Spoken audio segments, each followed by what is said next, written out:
भारतीय संविधानाचा जय असो, लोकशाहीचा जय असो, लोकशाहीचा जय असो। धर्मेंद्र प्रधान तुम राजीनामा दो।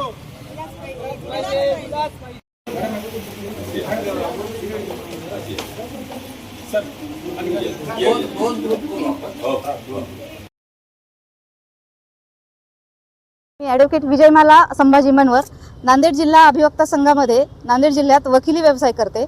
जंतर मंतर दिल्ली येथे जो भ्याड हल्ला झालेला आहे विद्यार्थ्यांवर आणि अक्षरशः महिलांवर सुद्धा पोलिसांनी लाठीचार्ज केलेला आहे, अश्रुधुरांच्या कांड्या फेकल्या आणि त्यामुळे तुडवातुडवी होऊन तारांबळ उडून प्रत्येक व्यक्तीला तिथे असलेल्या त्या व्यक्तींवर अन्याय अत्याचार करण्यात आलेला आहे। हे सर्व काम केलेलं आहे ते भ्याड सरकारने केलेलं आहे। केवळ आणि केवळ शांतता मार्गाने, लोकशाही मार्गाने जेव्हा एखादी व्यक्ती जर मार्ग मागत असेल, एखादा न्याय मागत असेल तर त्या व्यक्तीला कशा पद्धतीने मागे आणायला पाहिजे हा या भ्याड सरकारचा मनसुबा आहे। अशा प्रकारे दिल्लीमध्ये अतिशय लोकशाही पद्धतीने शिक्षणाच्या सपोर्टसाठी, शैक्षणिक तरतुदी चांगल्या पद्धतीने होण्यासाठी आपले सोनम सर उपोषणाला बसले होते, त्यांनाही वेगवेगळ्या पद्धतीने उचलून घेऊन जात आहेत। म्हणजे लोकशाहीचा अक्षरशः मर्डर केल्यासारखं तिथे बिहेवियर करतायत। ही अतिशय लाजिरवाणी आणि निंदनीय बात आहे।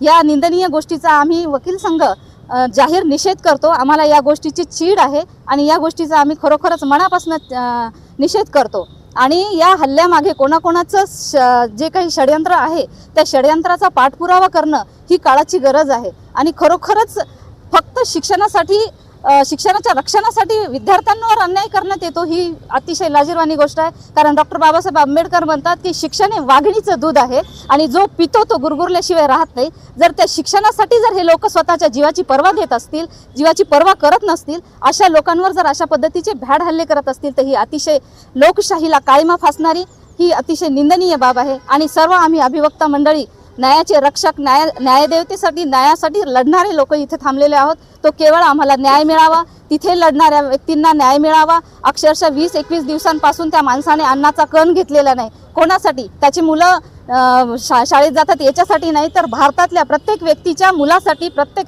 तिथे कोणत्या जाती धर्माच्या व्यक्तीसाठी त्यांनी लढत नाही आहेत, त्यांनी उपाशी राहत नाही आहेत। तर भारतामध्ये असलेल्या प्रत्येक व्यक्तीच्या मुलांना योग्य पद्धतीने शिक्षण मिळायला पाहिजे। नीटमध्ये झालेला आपण जो काही अपप्रचार पाहिलेला, दुरुपयोग पाहिलेला आहे, तर शिक्षण मंत्र्याला राजीनामा मागतायत त्यांनी, तर कोणाचा मर्डर करा किंवा कोणाला घराबाहेर काढा अशा बेकायदेशीर मागण्या नाही आहेत त्यांच्या।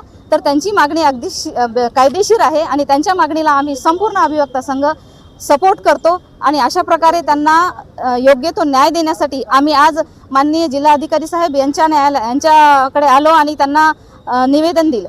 सोशल मीडियाच्या माध्यमातून पोलीस प्रशासन, दिल्ली पोलीस प्रशासन दगडफेक करते आणि स्वतः दाखवते की आंदोलन करते, दगडफेक करतात, याच्याबद्दल तुम्ही काय सांगाल? अगदी चुकीचा मेसेज समाजासमोर पाठवला जात आहे।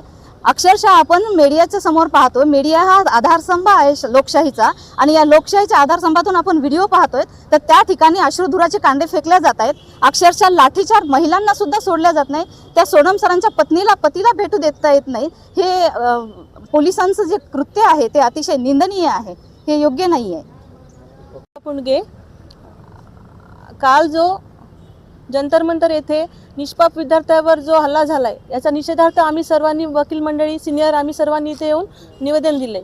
महेंद्र प्रधान जे भाजप सरकारचे शिक्षण मंत्री आहेत यांनी लवकरात लवकर राजीनामा द्यावा ही आमची विनंती आहे। जंतर मंतर जे मुलीला मारण्यात आली, लाठीचार्ज वगैरे करण्यात आला, त्यांनी मुली नाही, लेडीज नाही बघितले, जेंट्स नाही, लहान लेकरांना सुद्धा इतकं यांनी मारले, खूप बेकार तरीकेने मारलेलं आहे।